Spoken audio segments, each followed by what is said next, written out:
We are live, aren't we? Yeah. Okay.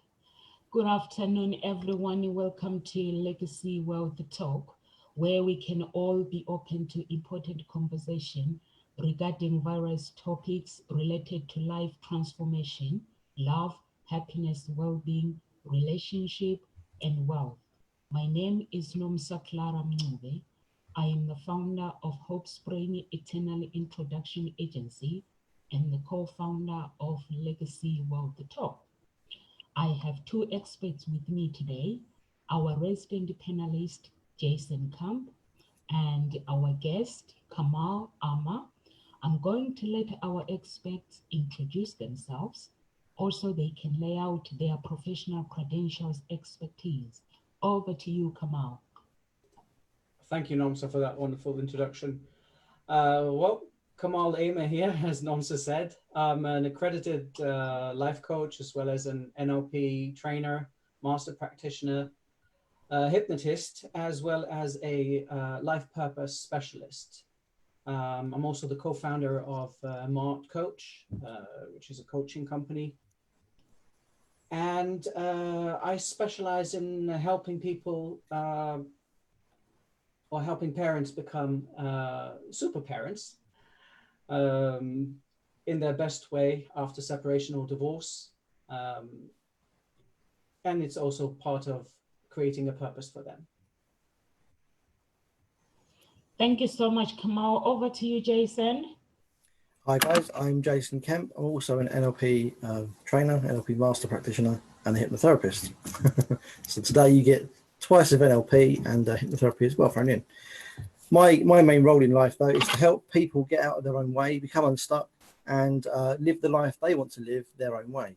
I do this a number of ways. I use my NLP skills, my hypnotherapy skills, and basically we look at what the problems are, we readdress the problems, and we find solutions to get those things out of the way. Thank you so much, Jason. Our topic today is your life purpose. So, everyone wants to find their purpose, but some people find it very easy to know what they want to do in life and they just go for it. But some people, they struggle with how they can define their purpose, how they can find that purpose and do what they love to do. So, Camille, can you define life purpose? What is life purpose anyway? What is life purpose? Well, let me ask you this. Have you ever asked yourself, what the heck are you doing on this planet? Or perhaps, why am I doing this? Or even, what's the reason behind living? If you have, then you've attempted to explore your life purpose or purposes. Some call it your calling, which is a recent topic you discussed, but it's a different approach. Others call it the reason for living, and the Japanese, they call it ikigai. And if you look into the research done for people with a purpose in life, you'll find a general consent that these people have certain qualities. Of course, these are only a few of the qualities that are there. You can look up the rest. One of them is they live longer. They have more mental stamina. They make more money. And they are more fulfilled. Some people say their purpose is to provide for their children. Parents usually say that, which is an admirable purpose, of course. But what happens when they leave? Has your purpose disappeared then? Do you no longer have a purpose? What is your purpose then? Some people say their purpose is to be a better person. And yet we all want that, don't we? Not talking about if you're a sociopath, that's something completely different. But what do you do then to be a better person? Then, of course, you have those who don't care, and they live day by day with the same routines, the same conditioning they've had since their early childhood, You go to school, university, get a job, get a girlfriend, boyfriend, get married, a house, kids, retire at the age of 65, and then start to have fun. And what a wonderful life it is if that is all you aspire to. There's nothing wrong with it. Oh, I wasn't able to create the I'm sorry information. about that. And so you can work on your life purpose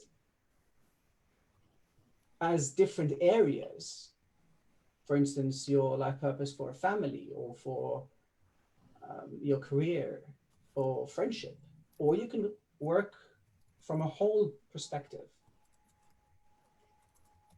Just to give you a small hint about me, I'm one of those people that really likes to explore and question everything.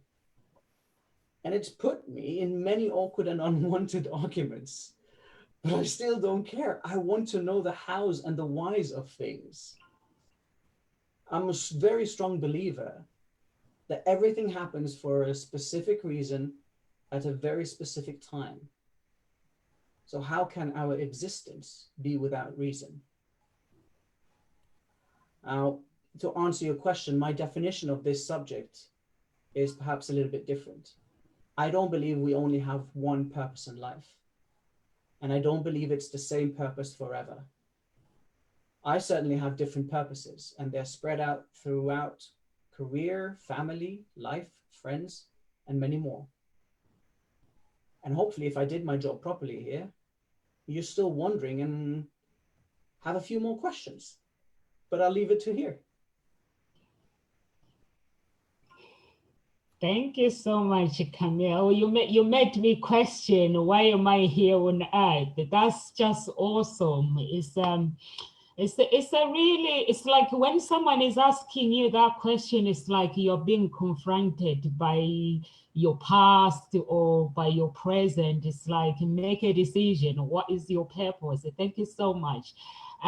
Jason, Yeah. how do you discover your purpose in life? That's a very interesting question. So how do you discover your purpose in life? Well, the first thing you do, and that's the first thing many people do, is discover what they're good at and listen to what people are saying about what you're good at and how they describe your talents. And it's also something that you feel, your heart felt in there to go ahead and do with your life. You know, some people get driven to become a pilot, or driven to become a whatever it's going to be. So they're motivated towards doing this thing. If you've got useful skills in the area already, it's useful. But sometimes just because you're good at something doesn't mean you have to do that as your purpose. You know, you may be great at dancing, but not want to become a dancer for your purpose. And I look at purpose as basically your ultimate reason for being, your raison d'etre, as they might say in France. So what are you here for, as Camille just said earlier on? So what are you here for? What's your purpose? What's the point of being here? And the point of here is to live a happy life. How do you get to that? Well, you do what makes you happy. It's very, very simple stuff, isn't it? So what you do makes you happy, which is what you want to be doing. So what's important to you in your life? I'll get back to your values. What's very important to you? What's really, really important? And these are all questions you have to ask yourself, because nobody else can answer them for you. What excites you? What motivates you? What turns you on? What gets you buzzed? Yeah, and these are the things that you want to be looking for when selecting your purpose. And sometimes your purpose selects you in a kind of weird way. You accidentally find yourself doing something you never imagined in your wildest dreams. And yet, all of a sudden, that's become your reason for being, your life, your purpose. So what's it all about? What is life all about? What do you want to do with your life? And where are you going to go? These are all the questions you need to ask or play out. And there's nothing wrong at all in starting one path and then changing your mind and doing something different. Just because you've decided something doesn't mean you have to stay there. However, it's not a good idea normally to flip and flop about. Pick something, pick a path to go down. And then when you realise you come to a fork in the road, it's a good idea to take the fork. Which decision you take is irrelevant, but take a fork, and then your path will grow and move on. Along the way, it's important to set yourself goals and targets, short-term and long-term goals. So my ultimate aim is to get to there in my life, but along the way, I need to reach these milestones and these targets. And it's also very important, I've said before, to look back down the pathway to see how far you've come along your journey with all of this business, because how do you know if you're going in the right direction? How do you know if you're fulfilling your purpose? What is it inside that tells you that? Do you hear a noise? Do you feel a feeling? Do you see something? Because you have inside an internal strategy running. We all know about strategies. So strategies are the sequence of events that drive us forward. And it's those things that allow us to know if we're going the right way or not. So yeah, that's how you find your purpose. Pick something that excites you, turns you on, motivates you, something that you're good at, something that your friends and family think you're good at too. But the most important thing is, this is quite an essential thing to mention right now, is that it is your purpose. It's not the purpose of somebody else that wants you to become the do. You know, how many kids are raised by their parents that you're going to become a doctor or you're going to become a lawyer? That's not your purpose. That's their purpose for you. And you want to be your purpose. So really think about what you want to do. Nonsense, still on mute.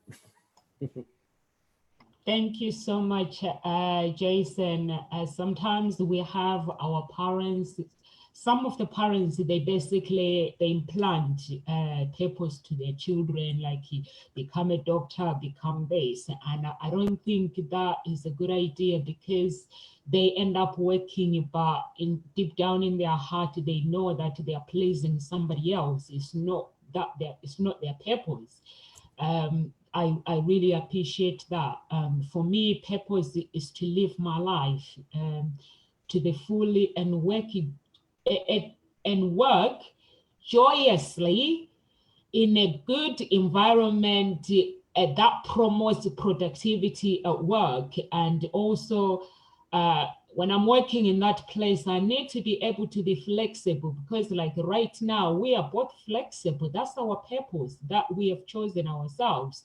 We are flexible and resilient. So, and I just want to be in a workplace that has love in it, and where I can serve people and serve more and serve my company, my family, my community, and serve the world. And I don't want people to remember me when I'm dead to remember my face. I want them to remember the things that I actually taught them, and the things that I actually had to contribute into the community, to say, oh, actually she contributed to this, not just say, oh, we remember her face, a beautiful face. No, I don't want that. So thank you so much. I do appreciate that, guys. And over to you, Camille. What's the difference between life purpose and a vision? Is it the same thing, or they're two different things? Well, a vision could be a goal. It depends on what you want there. Life purpose is also probably a goal, but the way I see life purpose is very similar to how Jason explained it. It is based on your core values and your beliefs. It's based on, the very similar things that Jason said. A vision can be a dream. Doesn't necessarily mean life purpose to me. You can have, we call it life purpose for normal people. In the business, you call it a mission, in the business world, obviously. And other people call it their spiritual calling. And that doesn't have to relate specifically to any religion, but that they follow a spiritual calling leads them to their purpose. That's a very short answer to your question. A vision can be part of your life purpose, in my opinion. No, I agree. Thank you so much. Do you have anything you want input, Jason? Yeah, I'm going to say, you mentioned earlier about contributing. So I see the world as having two sides of the equation. So there's contributors and creators, and then there's consumers. So imagine a pot with £1 million in. Somebody's putting money in and somebody's taking it out. Ideally, you want to keep the pot at £1 million or even grow the pot. And this applies to everything, love and everything you can imagine, energy. So the idea is try as where you can to communicate and contribute and create more than you consume. Now, this has multiple benefits. First of all, giving begets. So give to give rather than to receive. But the universe is pretty clever. And the more you contribute, the more you receive back. It's bizarre, but it works. And the way we do this also is we raise our energy, we raise our frequencies. We all know what frequency is. Frequency is the rise and fall of a wave. You can measure frequency on hertz. And usually the lower energies are associated and tied in with the lower frequencies. So the slow, and if you look at it, you look at the rise and fall, you look at a wave, it goes like this really slow and lethargically, and there's no energy in that. And yet the high frequencies are buzzing and they're excited and they're jumping about. It's life, isn't it? So we know this thing. When we're experiencing feeling down and emotionless and all these depression and things, if you look at our graph, our wave, it would be really a lot of lethargic and I can't be bothered. So we raise our energy, we raise our frequency at the same time.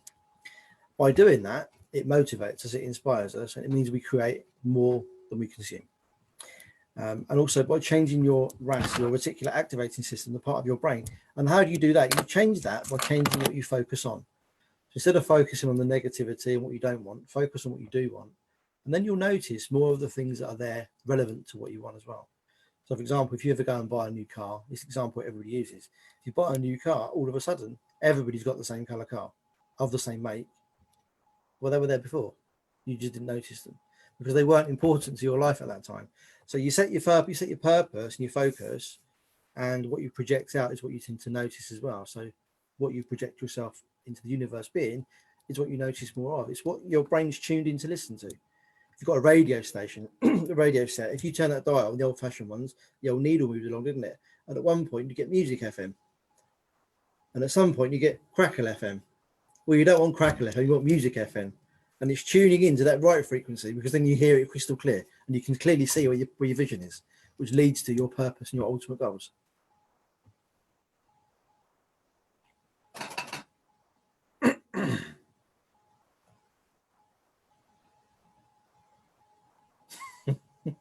I like that, Jason, very much, and it's I definitely agree with you. Mm-hmm. It's and this is part of the values and the beliefs that one has, which is also, like, in my opinion, how you discover your purpose in life. Yeah. It's like anything else, right? You question, how do you do anything? Mm-hmm. You have to have a little bit of a perspective of what it is you want, and when we talk about life purpose, it's pretty much a concept. It's not something tangible, right? Mm-hmm. and it's more of what you do in life, like you said. And so you have to explore that idea of, okay, what is it that you want to do? And I think, like, to me at least, it's kind of separated in three parts, very similar to the ones that you explained. It's discovering your own your core values and the beliefs, right?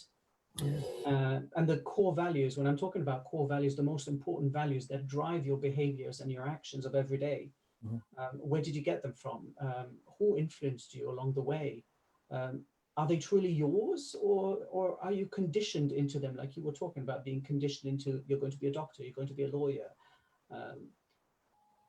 And that also includes our skills, talents, and passions, like you talked about, from an early age until today. It's also part of a conditioning that a lot of us go through when we are children. We live by certain core values that we think are ours. We take them because we were brought up by them, and then along the way, we realize that, wait a second, why am I doing that? I don't really believe in it. Yeah. And then you have a conflict, or you call a conscious subconscious conflict, right? Yeah. So you find yourself lost again, without purpose, without reason, without understanding of why you're doing these behaviors and actions. Then, of course, like we said, you have the influences that you have in your life, like your parents, your professors, teachers, family, friends. They all have an impact in our life. What's important to know is whether the impact that they've had, if it's resourceful or if it's unresourceful to us. And if they're still part of your life, what do you want to do with it? Do you want to still follow these rules? But what about society? Society as well conditions us to follow certain rules and certain values, perhaps they chain you to certain rules that you don't want to be there. The ultimate question is, are you internally happy with it? Are you content? Are you satisfied inside? And I'll quote my mentor, Steve McVeigh here. He says, if you're not happy living somewhere, you can move.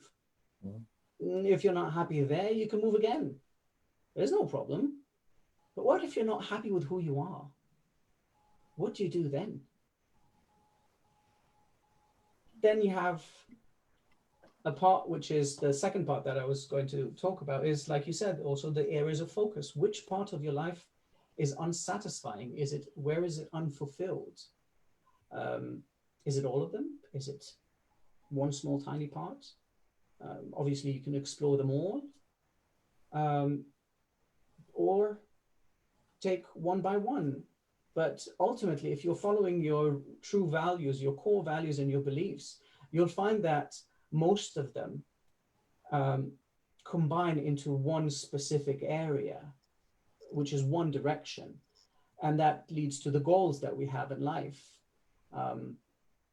It's basically, definition is what a person wants, the vision that you were talking about.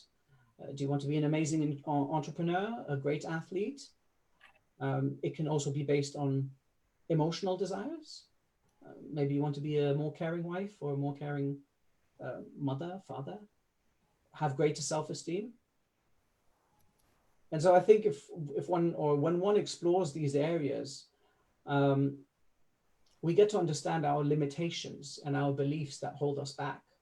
And we can then discover the different aspects of our life and the unwanted behaviors, and specifically pinpoint the effect it has on our life and what we want to change. And I think it's a fascinating process, and it requires a lot of dedication and a very strong will to uncover your true meaning in life. Yeah, absolutely. Thank you so much. Thank you so much, Camille. It is a long process, like you say, and it also requires you to be honest within and search through your heart, like what you were saying, the attachment from your childhood and everything is for me when I was. It's like it was easy for me when I was young. My grandparents actually, they introduced me to music and sports. It was meant to be as a like activity, but then when I was in doing those activities, I found my purpose myself, and I was lucky. My parents, we all come from a messed up family. No family is perfect. My family divorced and stuff. So I was so lucky. When they divorced, they were closer to each other, my step parents and my parents. And they've never said to me, you have to be this, you have to be a doctor. And I don't think I would have coped with my parents giving me a profession, do this. So they were very, very clear that we can't support you when you're older. You need to find the things that you love and do what you love. We are happy to support you. So they were very, very clear on that one, that I need to get out when I'm 18 and get a job and make sure that I fulfill my purpose. So I found music, I found football, and that was something that I loved. But then when I came to the UK, like what you were saying, the society and how we all try to fit in. So I was trying to fit in with people, with my friends, but I didn't cope very well. I was lucky I've never had depression, but I found myself on that road where I was getting starting to not feel too good within myself, not being happy because I was trying to fit in within the society and trying to fit in with my friends. In the end, I had to say, you know what?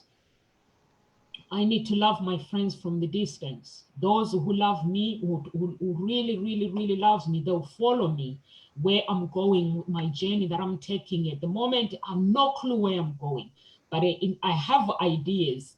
100% ideas. You know, when you take a path, you don't know where it's going to lead you. So that was my mind. And I was like, my friends, those who want to follow me, and people judged me, but I knew that I was doing the right thing. And that's what you're going to face in life when you are fulfilling that purpose, discovering yourself. People going to judge you. People going to, some people reject you, but it's up to you to move on with your purpose. And Kamal, when does one explore life purpose? When do you do anything in life? When the time is right, right? Yeah. All right. Indulge me on this. I'm going to share with you something. When I was 18, I decided to explore the reasons behind our existence, my purpose, as well as the purpose of others. And I was very cynical. I had a very cynical perspective where, like, why are you worth living as a human being? What gives you the right to breathe oxygen? It was a very, very cynical. Of course, 18 years old, I knew it all, right? So I questioned the lack of motivation in people and their compliance to the norms of society. But does that mean that I was ready to find my purpose? Absolutely not. I had miles to go before I even considered to find my own purpose in life. It was just an attempt. And so at the age of 25, I had started working alone, moved away from my parents' house. I thought I was a man now earning my bread and had a more mature perspective. So I decided, yeah, I'm going to explore that thing again. I mean, I lived alone. I was so proud that I could tell my mom, and say, like, this is my house and it has my rules.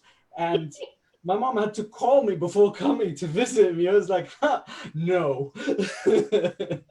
So you see, and I still wrote an essay again and tried to explore what life purpose was, but I still wasn't ready.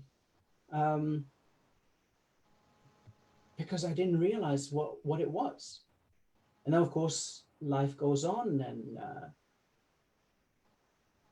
I'm going to say I became like everybody else, a wheel in the corporate world, ambitious to reach the highest position in my job, not knowing why. I just knew that I wanted to be the head of the whatever job I had, wanted more money, more fun, more time for leisure.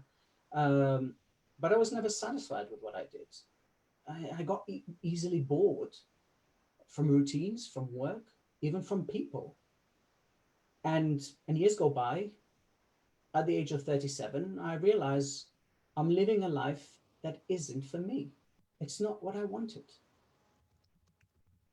And then I decided, well, what is it that I want? I want to live by my own values, by my own rules, without compromising them. And that's when I truly found my purpose in life. And guess what? Everything fell into place, brick by brick, stone by stone, because only then was I ready to comprehend what it meant. And so, to answer your question, this is very subjective to, and our purpose in life can change throughout our lives. Personally, if somebody comes to me at the age of 20 telling me that they found their purpose, I'll tell them, very good for you, now run along, dear. No offense, but it to me it doesn't make sense. You can find your purpose then. That's cool, good for you. But, like, I'm not interested. But then again, some people spend their whole life trying to figure out their purpose in life and never find it. And I believe this is where coaches like us are here, is to guide those who really want change in their life and to find that meaning. Yeah. Any input, Jason, on this one? Where you say, I like it when you say when you're 20, when you say you found your purpose. When I was 20, I was still figure myself out. And even in relationships as well, I watch my friends like getting married. I was like, I'm 20, I don't want to get married. What's interesting is some people can have a absolute purpose sorted by the time they're 20. You look at Tony Robbins, for example. He knew because he had an absolute crap childhood. He was beaten and abused by his parents, his mother particularly. We all know who Tony Robbins is, don't we? The great big American guy, the world famous life coach, motivator. This is what he does, guru, this thing. So he had a crap life, crap childhood, and he decided one day, and it took him seconds to decide. There's no time to decide, and we can decide whenever we like. But by the time he was 20, he was making millions of pounds doing this thing. He was really, really dedicated and devoted to it. And yes, by the age of 20, he had found his life purpose, and he's still doing that today, which kind of proves that was his life purpose. In the main, I kind of agree with Kamal. If somebody comes to me and says, I found it at 20, have you really? You know enough? Because I question, there's a statement that I found a while ago. It's, the more you know, the more you realize you don't know. Right? And that's an interesting kind of paradox, because you know loads of stuff. What do you really know about that? And the more you know, the more questions there are to answer. And the more questions there are to answer, the more you realize you don't know anything at all. So you start the cycle again. It's important, though, as I said earlier on, you ask the universe what you want. So you put your demand out to the world, to the universe, because we are a universe, universe one song. We're all singing the same song from the same songbook. And I'm part of you, you're part of me, and you can't avoid that. So it's important to ask the universe. It starts to produce what you want, funnily enough. If you tune into the right frequencies, you get the right station. And if you take actions, most importantly, take the actions towards where you want to go. Somebody once said to me, is David Snyder, in actual fact, he's an American hypnotherapist, he's an American NLP trainer. He said, most people discover what their life purpose is about a week before they die. And I found that to be quite interesting. What am I here for? You now know. Oh, great, brilliant, that's what to do when you're finished. So be aware of that. You know, just because you think you know where you're going with your life, you might not end up there. Although there's nothing stopping you getting there, if you set yourself the determination, the motivation, and take those steps. My throat's voice today, and then check in along the way, you'll be absolutely fine.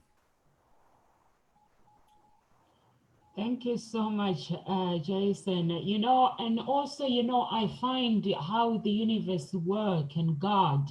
I don't know, whatever beliefs people believe. You know, I find that your purpose, you end up with this masterminds group when you don't know, you're busy meditating and you're also busy asking the universe to actually show you where you need to go. And you end up with these mastermind groups, and you don't know that in those mastermind groups there's someone that is gonna hold your hands and taking you to your purpose. But if you are that person who is arrogant, who doesn't understand how the universe works, you end up missing out, because we are all here together, we are speaking, we are all masterminds. And I find that every time there's the information that I need, if I mention it to any of you, I end up getting the answer that I've been searching for. And I'm thinking, why didn't I mention it before? And you find that sometimes you've been searching for the answer for a long time, and then you just mention it and someone says, oh, I know how you can get there, or I know someone who can help you. Is just being able to be this person where you know where you want to go. And even if you are not sure, like Camille and Jason were saying, we are all coaches, we are all here together, and just sending a message. If there is one coach that you connect with, you think, oh, I like him, or I like Nomsa, or I like Tarino, or Kamal, or Jason, or Shezad, just send a message and say, you know what, I have a problem, I've been struggling with this. Do you have any suggestions? It's not just you have to contact someone because you have to pay them. You can just make friends, or just be in that community where you can actually, somebody can hold your hands and help you to where you want to go. It's just reaching out. Thank you so much, guys. So if someone is struggling, what it is that they want to do, what advice, Kamal, can you give someone who is really, really struggling to actually find that purpose, or where to begin, or even to begin? They've been through a lot. There are some people that have been through a lot in life and they've given up basically, and they're like, I'm not cut up to do anything good. What advice can you give them?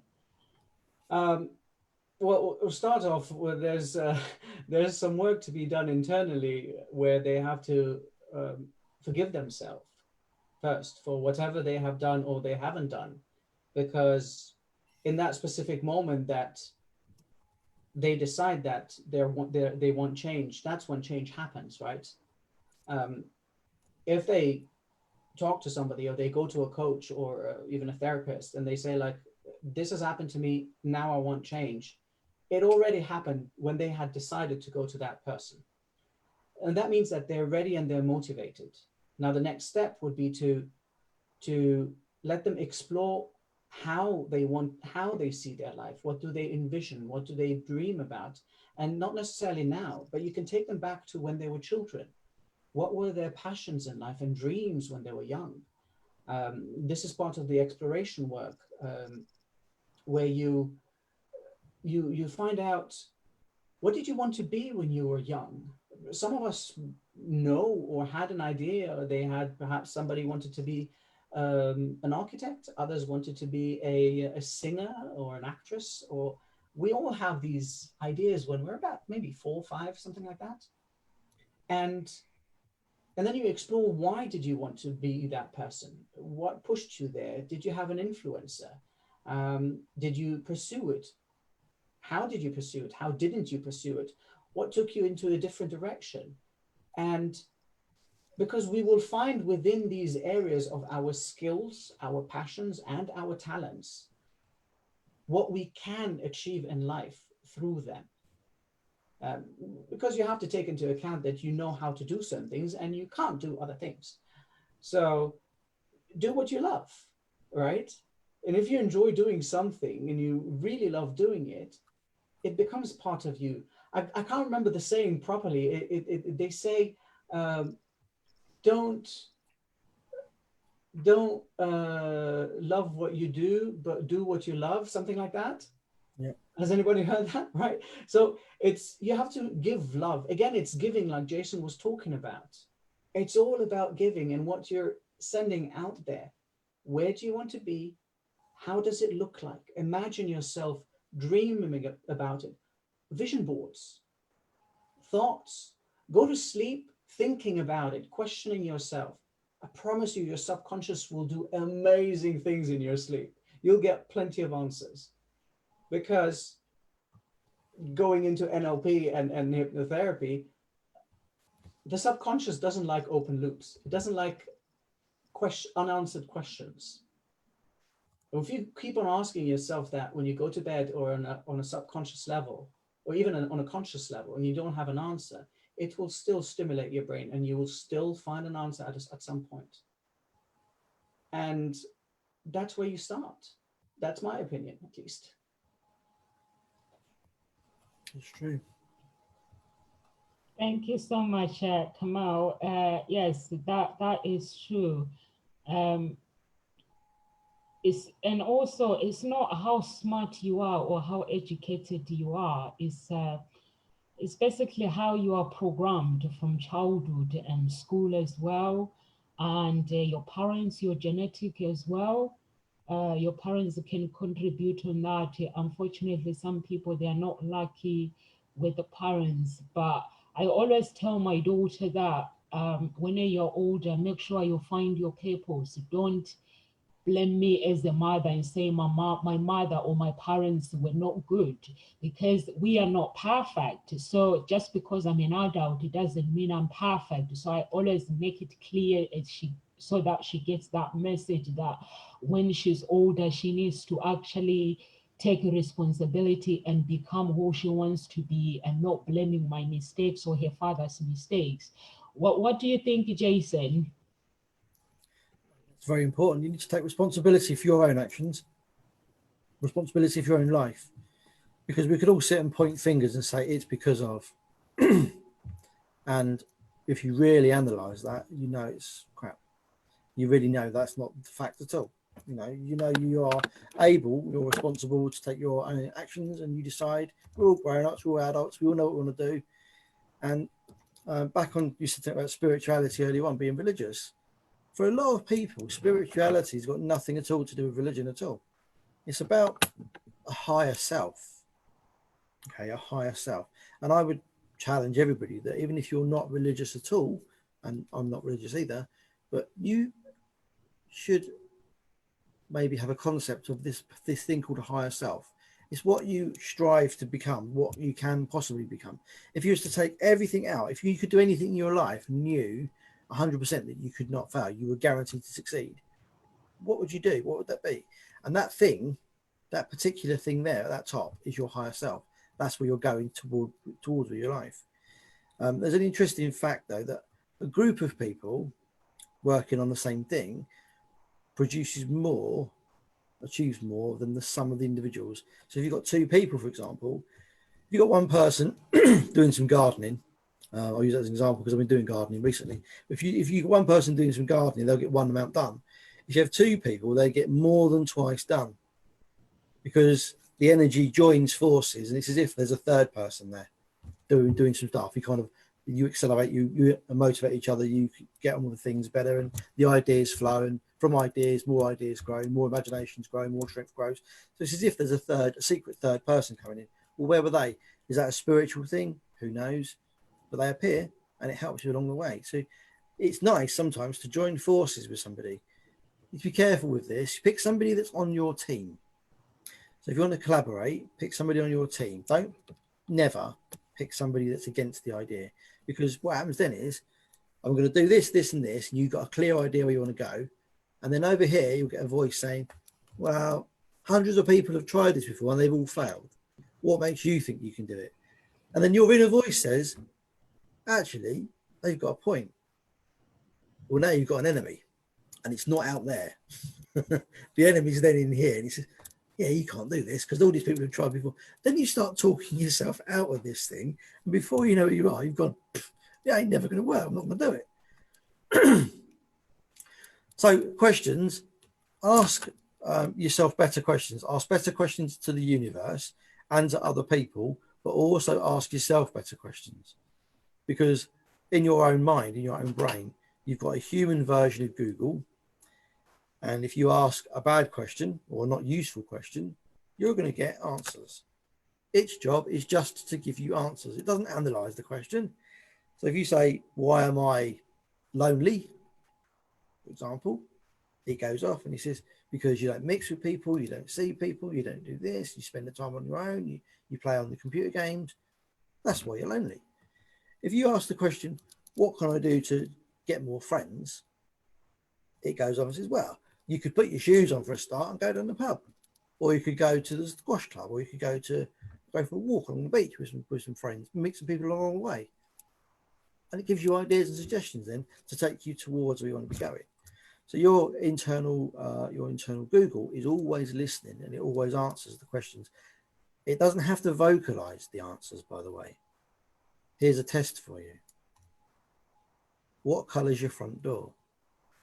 You haven't got to tell me the answer to the question, but your own mind went, it's blue, it's white, it's green, it's cream. It answered the question, did it not? Even then, you went, yes. Every single question has an answer, and your body will always answer the question, not necessarily vocally. The questions you ask yourself or ask other people, if they're being truthful, may very well give you answers that you don't like. Okay, so you ask yourself, why am I fat? You might say, because you eat too many burgers. That's the true answer. Okay, so be aware of those answers. Ask better questions, get better answers. Back onto self-love. Somebody mentioned being love and affectionate and caring and sharing and all these wonderful things, and they all need to be there. So self-love is all about putting your mask on first. If you're on the aeroplane flying to America or flying to wherever you're going, they give you that safety brief, don't they, about putting your mask on first. Why do they say that? Well, they say that because if you haven't got your mask on, how can you ever help somebody else with their mask? If you're not straight in your own life, how can you help somebody in their life? So put your mask on first, look after yourself. And people say, yeah, but I've got 4 kids. You may very well have 4 kids and they all demand bits and pieces of you. But unless you're looking after yourself first, then you've got nothing to give them. You've got nothing to support them with along their journey. So yeah, do that. Now, this next point is kind of a counteraction with what I've just said, but I'll explain it as I go along. So I've just said, put your mask on first. This next point is all about taking your masks off. So we all live our life behind a whole series of masks. Okay, we don't live ourselves normally in our life. Okay, we live behind the mask. So I'll live behind the mask which says I am now going to be a confident person, and then we live behind the mask which says now I'm shy, and we live behind the mask which says I'm now intelligent and I'm now stupid. We've got all these masks and all these layers on. If you strip away all of that crap, all that stuff you don't want, you end up with the core you, the actual you, the person that's genuine, the person that's authentic, and the person that everybody loves, without all the masks and all the bravado and all the masquerading going on. You haven't got to act your life. You've got to live your life. Okay. So if you've got people around you that want to have the masks, all well and good. But if you get yours off, then you can't be anything but authentic and genuine and loving and caring from that point. Then therefore you've got consistency, therefore you've got congruency, and with congruency comes respect, and it all starts building solid, firm foundations to grow your life and your character and your identity from. Okay, because obviously the beliefs and values help form this thing here called identity. And identity is how you identify yourself as and how other people identify you as too. It's a great big engine, this identity thing.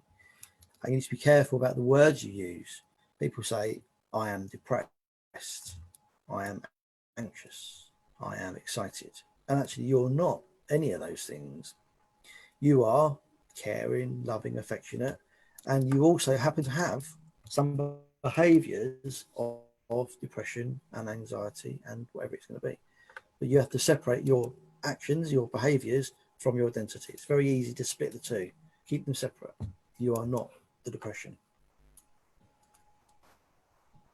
Thank you so much, Jason. I think identity and it's very, very important. Your authenticity to become who you want to be is very, very important. I remember when I was growing up, my mom used to take me to town to go shopping, and she'll be pointing, man, you see, this one is dressing like this. He just wants girls just to have sex, and that's it. And that one, and I'll be like, Mom, and she'll be like, this one, this one. And then I'll go to my grandmother, and she'll be like, Nomsa, sit down. And I'll be like, okay, I'm listening. And she'll be like, when somebody's telling you a secret, it's not meant to go outside, it's meant to stay with you. Or if your ears hear something, it doesn't mean you have to repeat it. Do you understand? I'll be like, okay. And since then, I don't repeat nothing. I'm struggling. And I think that's why part of it I became a matchmaker, because I was so fascinated online just to investigate how these many things, when they are approaching women, it's just so fascinating how we all find our purpose and stuff. Is there anything, Kamau, you would like to leave with our audience? Just that it can take time, but like I said, it takes dedication. It takes a strong will to find your purpose in life, and you don't. You need sometimes guides in your life, and you need people that can pinpoint you, and that can be your family members, your friends, like Jason said, people that know what you're good at, because sometimes you're looking at the lens from your perspective and you can't really see what you're good at that others consider you are good at. And real friends, true friends, the ones that value you and are close to you because of your values and your beliefs, they will probably tell you, and look here, you're good at this, what about that, you're good at that, how does that look like? And find a mentor if you want. I have to thank my mentor. Like I said, Steve McVeigh. He was my trainer. He taught me NLP. He taught me about life purpose, and without him, I wouldn't be where I am today. So I'm very grateful for having a mentor in my life. Thank you so much, Kamal. Having a mentor in your life, it does really help, because my mentor is Desmond O'Connor. Every time I don't have to worry when I'm struggling. I just have to send an email and send a text and say, listen, this is what is going on. I'm struggling with this.